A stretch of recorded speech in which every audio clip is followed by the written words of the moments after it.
sejahtera bagi kita semua. Perkenalkan, nama saya Stefani Pangemanan. Saya adalah mahasiswa semester akhir di salah satu universitas negeri yang ada di Sulawesi Utara.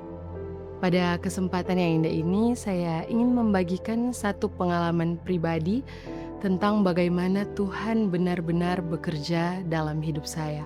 Sebuah pengalaman tentang mujizat dan perlindungan Tuhan yang saya alami sepulang dari sebuah kegiatan pelayanan pemuda. Kegiatan pelayanan pemuda tersebut dilaksanakan pada hari Minggu 29 Maret 2026 di sebuah lapangan di salah satu kota di Sulawesi Utara. Dan kegiatan tersebut berlangsung selama 1 hari. Dalam kegiatan ini, saya dipercayakan sebagai sekretaris panitia.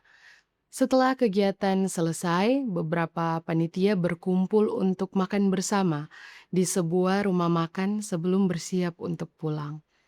Kami pulang ke kota asal secara berombongan, ada beberapa mobil dan motor. Dan saat itu saya berada di mobil paling depan bersama 2 orang pendeta dan seorang teman panitia. Sekitar 20 menit perjalanan, kami baru menyadari bahwa kami terpisah dari rombongan lain.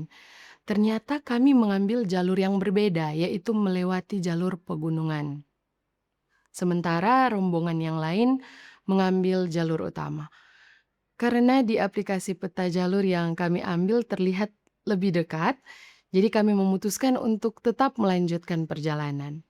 Tapi ternyata keputusan itu membawa kami ke pengalaman yang tidak pernah kami bayangkan sebelumnya. Saat kami berada di satu daerah pegunungan, tiba-tiba kami dikejutkan oleh adanya sebuah lubang besar di tengah jalan. Karena kendaraan waktu itu melaju cukup cepat, pengemudi mobil langsung menginjak rem untuk menghindari lubang tersebut. Di saat yang bersamaan, ada satu motor yang mengikuti kami dari belakang. Karena situasi yang begitu mendadak, pengendara motor tersebut tidak sempat mengendalikan kendaraannya dan akhirnya mengalami kecelakaan. Dan yang membuat kami semakin terkejut, ternyata itu adalah salah satu teman panitia kami sendiri. Kami pun langsung turun dari mobil untuk menolong. Namun karena kami semuanya tidak memiliki latar belakang medis, kami tidak berani mengambil atau melakukan tindakan lebih lanjut. Kami segera menghubungi ketua panitia yang berprofesi sebagai seorang dokter untuk bertanya tindakan apa yang harus kami lakukan. Setelah itu, kami memutuskan untuk segera membawa teman kami ke fasilitas kesehatan terdekat. Puji Tuhan, masyarakat sekitar juga turut membantu kami untuk mengangkat teman kami untuk dinaikkan ke dalam mobil. Teman kami kemudian dibawa menggunakan mobil bersama seorang pendeta dan teman panitia saya yang lain, sementara saya dan pendeta yang satunya lagi mengikuti dari belakang menggunakan motor milik teman kami yang tadi kecelakaan. Saat itu sudah sekitar pukul 12 malam. Udara di daerah pegunungan sangat dingin, jalan gelap, dan kami menyadari bahwa bensin motor yang kami gunakan hampir habis. Situasi benar-benar terasa mencekam. Kami terus melihat ke kanan, ke kiri, berharap menemukan ada tempat penjualan bensin di desa-desa sekitar. Tapi kenyataannya, di jalur itu memang tidak ada. Jalan sangat sepi, gelap, dan tidak ada tempat yang bisa kami harapkan. Di tengah kondisi itu, kami melihat sebuah warung kecil di pinggir jalan. Nah, di depannya ada seperti display botol-botol bensin tapi terlihat kosong. Akhirnya pendeta sampaikan kepada saya untuk bertanya siapa tahu masih ada bensin di dalam warung. Dan saya pun masuk dan bertanya kepada penjaga warung dan ternyata masih ada bensin.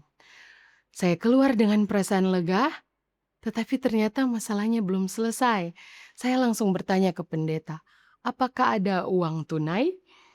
Dan jawabannya uang yang tersisa sekitar Rp10.000, sementara harga bensin lebih dari itu.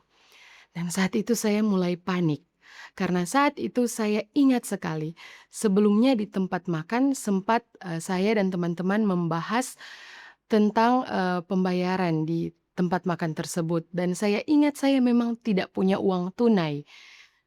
Itu menjadi pembicaraan karena saya harus membayar dengan secara transfer. Nah, tetapi di tengah kepanikan itu, entah mengapa saya merasa saya harus mencoba membuka bagian belakang casing handphone saya, tempat saya biasanya menyimpan uang kecil. Padahal saya sudah tahu seharusnya tidak ada apa-apa di situ. Namun betapa terkejutnya saya ketika saya membuka, casing HP saya menemukan selembar uang Rp100.000 masih baru dan terlipat rapi. Saya benar-benar tidak tahu itu uang dari mana. Saya sudah mencoba mengingat dan mencari tahu, tetapi tidak menemukan jawabannya. Di momen itu, saya hanya bisa berkata dalam hati, "Puji Tuhan." Dan uang itu kami gunakan untuk membeli bensin dan saya juga berinisiatif membeli mantel hujan untuk membantu mengurangi dingin yang kami rasakan, meskipun saat itu tidak hujan. Setelah itu, kami pun melanjutkan perjalanan. Jalan yang kami lalui sangat gelap. Sebelah kanan, hutan dan tebing. Sebelah kiri, jurang. Tanpa lampu jalan dan sangat sepi. Hanya cahaya dari motor yang kami gunakan yang menerangi jalan di depan kami. Sepanjang perjalanan itu saya hanya berdoa di dalam hati. Doa yang sangat sederhana. Tuhan, tolong lindungi kami. Di tengah perjalanan saya mulai merasa seperti ada kendaraan di belakang kami. Jalan di sekitar kami tiba-tiba terlihat jauh lebih terang dari biasanya.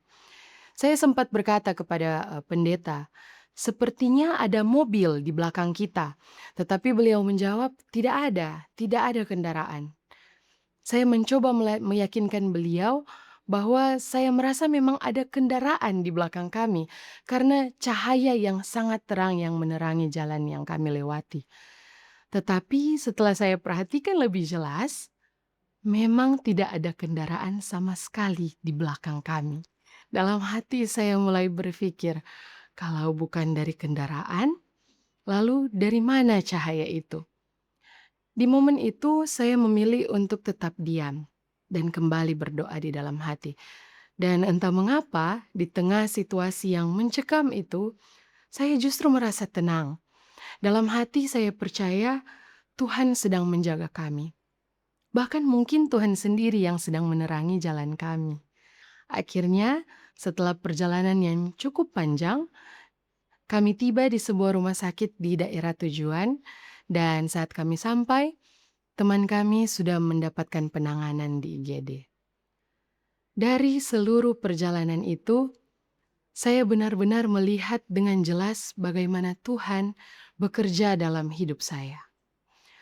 Tuhan menolong kami di saat kami tidak punya apa-apa. Tuhan menyediakan di saat kami merasa tidak memiliki. Dan Tuhan melindungi kami di tengah situasi yang begitu berbahaya.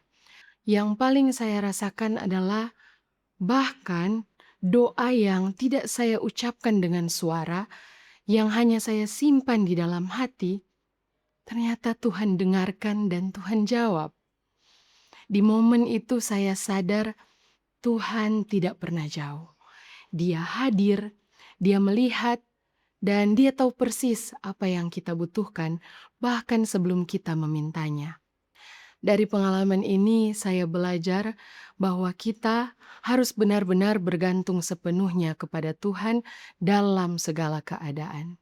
Firman Tuhan dalam Matius 6 ayat 8 berkata, "Jadi, janganlah kamu seperti mereka, karena Bapamu mengetahui apa yang kamu perlukan sebelum kamu minta kepadanya." Dan juga dalam 1 Yohanes 5 ayat 14 dikatakan, "Dan inilah keberanian percaya kita kepadanya, yaitu bahwa Ia mengabulkan doa kita, jikalau kita meminta sesuatu kepadanya menurut kehendak-Nya." Ini mengingatkan saya bahwa doa bukan hanya tentang kata-kata, tetapi tentang kepercayaan kita kepada Tuhan. Saya percaya Tuhan yang menolong saya malam itu adalah Tuhan yang sama, yang juga sanggup menjawab doa-doa kita. Apapun keadaan kita saat ini, jangan pernah berhenti berdoa. Jangan pernah berhenti berharap, dan jangan pernah berhenti percaya kepada Tuhan. Terima kasih, Tuhan Yesus memberkati kita semua.